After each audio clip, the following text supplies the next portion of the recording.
Hello and welcome to Big Weekend here on the Football365 show, brought to you by Paddy Power.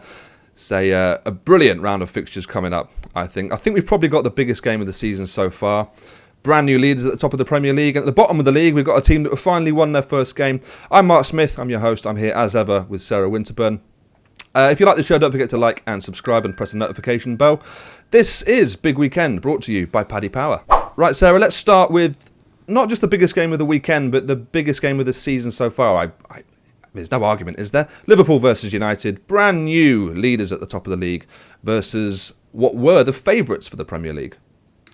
Yeah, this is massive, isn't it? This really is probably the biggest game, not just probably, it is the biggest game of the season. It's first v second. It's everything that Liverpool Man United has been over the years. And now it's Man United as the inferior team, or certainly in very recent history, which is a position they've not been in for quite a long time, isn't it? This kind of that they are there to challenge again. They're the ones who are coming from behind, so to speak. You know, we've had Liverpool for years trying to catch Man United. Now we have Man United trying to catch Liverpool and getting there this week. You know, they are top of the table. Are they playing brilliantly? Absolutely not. But it's January in an incredibly packed fixture schedule. They don't need to play brilliantly. They just need to win games, which is something Liverpool seem to have lost the habit of, while Man United have picked it up. Yeah, they sort of switched around completely, hasn't it? Because as you say, United haven't been good this calendar year so far, really. But they are just grinding it out. And I wonder if Liverpool are fearful of that more than an attacking, expansive United. I don't think there's much in that Man United side that will make Liverpool quiver, even with a sort of makeshift defence. It's not a Man United side that's tearing people apart by any stretch of the imagination, and they still look like they're not functioning as a sort of unit.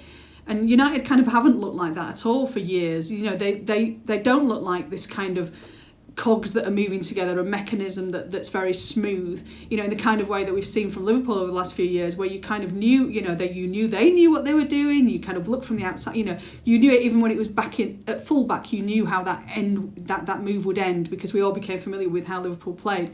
United don't have that. Yeah. They don't have that smoothness. They don't have the cogs moving. But what they do have is this real sort of, I'm going to say invincibility, because we're nowhere near that, but they do have, and they certainly, you know, they lost to Man City in the Carabao Cup last week, so they're definitely nowhere near invincible. But they do have a solid reserves. There's a fortitude there, and that is allied with individual brilliance, and they do have individual brilliance. They, you know, we've had it from Bruno Fernandes for the entirety of 2020, more or less. He's sort of dropped a little bit now. He's fatigued, as you might expect. Paul Pogba's been excellent in recent weeks. Looks exactly the player that Man United wanted to buy in the first place. You know, you have moments from Rashford, moments from Martial, and those moments at the moment are enough. Yeah, absolutely. I do think Liverpool have got more killers in their team, though, more players that can score at crucial moments. And I'm actually going to go, as part of my four-way Paddy Power accumulator, I'm going to go for Wijnaldum to score any time. Now I've said that, he probably won't even start. But I think Wijnaldum will score any time. He's that sort of player, big game player. I think Liverpool win this as well, but that's not part of my accumulator. Right, let's move on then to a team that are very quietly sneaking up the table and are odds-on favourite to win the league now. It's Man City. They're at home to Palace. Yeah, like I said, I've said this before. I'm kind of struggling with this idea of Man City as odds-on favourites, because, you know, of where they're coming from and the fact that they haven't had a brilliant start to the season. But you're right, you know, Pep seems to have worked out how to play this season. You know, he seems to have worked out that you don't go hell for leather, because going for hell for leather means you won't last the course.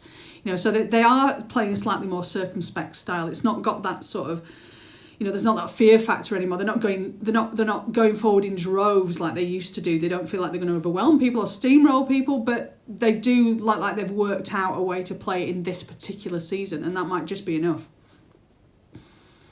Yeah, they just are very solid at the back. John Stones playing well. Diaz alongside him. The fact that Laporte can't get into the side says quite a lot. And I actually disagree a little bit. I think that they are now scary going forward. I think in this one we're going to see, as part of my accumulator, I'm going to say over 3.5 goals. Not all of them for City though, but I think over 3.5 goals. Why not? Why not go crazy here? Let's move on to Leicester versus Southampton. Now, Liverpool United is the biggest game of the weekend. Leicester versus Southampton, I think, might be the most entertaining game of the weekend. It might be. I mean, Leicester Southampton has brought us goals before, hasn't it? We've definitely seen those. We're certainly not going to have a repeat of that. Over 8.5 goals, please. Southampton. As part of my 4-way Paddy Power accumulator. Get your money back. You might need to get your money back on that one. No, we're not going to see that number of goals, but two really, we've all liked watching Leicester and Southampton. It's very different styles. Leicester obviously based around that counter-attacking pace of Vardy and those Maddison and Barnes behind him, going past him even. It's based on speed in the final third. Southampton, different team, a lot more pressing. So there's a really interesting clash of styles there. How much will Southampton probably won't want as much of the ball as Leicester want to give them, but I think we will see, there's a lot of great players there and two really teams with ambition with managers who are massively ambitious as well, who probably see themselves at bigger clubs, both of them, and that's working quite well with those clubs that want to be ambitious as well. And there's this wonderful marriage of convenience a little bit between Southampton and Hasenhüttl at the moment, but they'll both end up in a much better place because of it. Yeah, just to stay on Hasenhüttl for a second. I mean, there's always been talk about him going to a bigger club, certainly over the last sort of 10 or 11 months. But he seems to have a lot of control over Southampton. He seems to be involved in all aspects from grassroots upwards. And I wonder if that's what attracts him to stay at the club, and whether another club would give him that sort of control. Yeah, I mean, we saw the same thing with Pochettino, didn't we? He looked very invested at Southampton and certainly had probably similar amounts of control that Hasenhüttl has. And, similar types of managers, really, but probably with similar ambitions. And in the end, managers do tend to want to look outside of where they are, don't they? And to win how many trophies they're going to win at Southampton. And there will be jobs come up over the next couple of years, undoubtedly, if Arteta doesn't quite match at Arsenal. If Chelsea lose patience with Lampard, there will be bigger jobs available, and it's just picking the right one at the right time. But for now, I think Leicester and Southampton have got great managers for where they want to be. Yeah, absolutely. In that one, by the way, I'm going to go for both teams to score. Seems pretty obvious, but why not? Let's move on. Sheffield United versus Spurs. Sarah, Sheffield United, they won a game. Yeah. They won a game and played, they played really well as well. Yeah, you couldn't help be happy for that, could you? I mean, you'd have to be made of stone or Steve Bruce not to be chuffed with that. Made of Steve Bruce. Sheffield United are not going to stay up. They're far too far. It would take a ridiculous... Oh, that was my next question. You've trampled over it. I was going to ask you. I think it would take what they've done is beaten probably on form the worst team in the Premier League. Ignore the table. Mm-hmm. Newcastle are probably the worst. Probably barring West Brom, who are probably right at the bottom of any kind of terrible table. But Newcastle are not much better. And Sheffield United, if they were going to win any game, it was going to be that one. Let's face it. Even Newcastle were beaten by Derby twice in Derby's season, as we know. And you could bring that up. So Newcastle were there for the. If you're ever going to win a game, it's going to be against Newcastle. I think it's too much for the Blazers to stay up, but I think what might happen is they merge with enough dignity and enough pride and to be able to go into next season with Chris Wilder and come back up again. What you don't want to be doing, as Derby did and as my Huddersfield Town side did, go down so badly that there's no way you can recover for at least a couple of years or about 15 years. Oh, it leaves a scar on somehow, the entire city. Yeah, somehow you've got to. And I mean, Darren Moore did it at West Brom, didn't he? When they went down, they were a poor side, but they just did enough in those last few months to make it feel like there was a reason for the next season, to be happy about the next season and to look forward to the next season.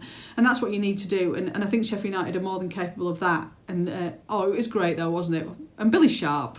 Who can't be happy for Billy Sharp? It's a good story. I mean, the other thing is with Sheffield United is that actually this has just highlighted how savage the Premier League is, and those tiny margins of difference in quality, because they've only lost games really by the odd goal most of the season, and they put up a good fight. It's just that this league is unforgiving. It's brutal. It is. Unforgiving is the word. Let's move on to our final game of the show. It's Leeds United versus Brighton. Leeds are hopefully reeling after that Crawley Town defeat. Did Bielsa care about that game? Is that going to affect anything going forward? Are they just going to keep playing the same way? Just get on with it. You've got to say all the things, haven't you? That this is going to hurt us, and the players are upset, and this is not. Nobody wants to lose any game. Of course, you don't want to lose any game, but still, in the grand scheme of things, this was nothing, was it? It's not. They're not going to give a moment's thought to that when they take to the pitch this weekend, and nor should they. it was one of those games. We picked it before the weekend that was a possible shock, just because of where Leeds' priorities are, and there's no, they'll go forward. This has been. I don't. You'd probably hesitate to say it's been a great season for Leeds so far, but it's certainly been. We need to judge them as a newly promoted side. What we want to do is judge. That's what we want to judge them as is right. This sort of. The Marcelo Bielsa stuff. We want to judge them as this gargantuan club, this mammoth club who's come back to the big time. But you look at the players on the pitch, judge them on the fact that they've just come up from the Championship. And if you judge them on that basis, then they have had a really good season. Judge them compared to the other teams that have come up. Don't judge them to Leicester or exactly. Villa or whatever. I mean, Villa have had the extra year. Leicester have been there for ages. I think as soon as you saw the keeper's name on the team sheet at the weekend in the FA Cup, Casilla, I thought they're not taking this seriously. But good to see he's as bad a goalkeeper as he is a person. Brighton, on the other hand, I keep saying this, they play some good stuff. Are they just not good enough, Sarah? They're just not score enough goals? What is it? Well, they're not good enough where it matters, are they? I mean, you can look at every XG table that tells you that they're the 6th or 7th or 8th best team in the Premier League in every division, every department other than putting the ball in the back of the net. They don't have a prolific goal scorer. They've got Neil Maupay, Danny Welbeck, neither of which are going to score you sort of 15 goals. They're not going to get you 15 goals. But I'm glad to see they've changed the keeper. Matt Ryan was having a terrible season, and so that's a really decisive thing to do. And I think that's I think they'll be okay, but you kind of wonder where they go from now, because unless you can magic up a goal scorer, they're going to stay in this kind of position. Well, Billy Sharp's 25 goals this season might just get Sheffield United out of trouble and replace them with Brighton. Let's wait and see. Is that your Paddy Power for that game, I'm going to go for... Or? No, it's not. Patrick Bamford to score any time in that game, assuming he's back after the rest of the weekend. Right, Sarah, thanks for being here on the show today. Thank you guys at home for watching. That's all we've got time for this week. If you enjoy the show, don't forget to like and subscribe. And if you want to get in touch with us, you can email us. It's the editor at football365.com. But for this week, from Sarah and I, goodbye. Bye-bye.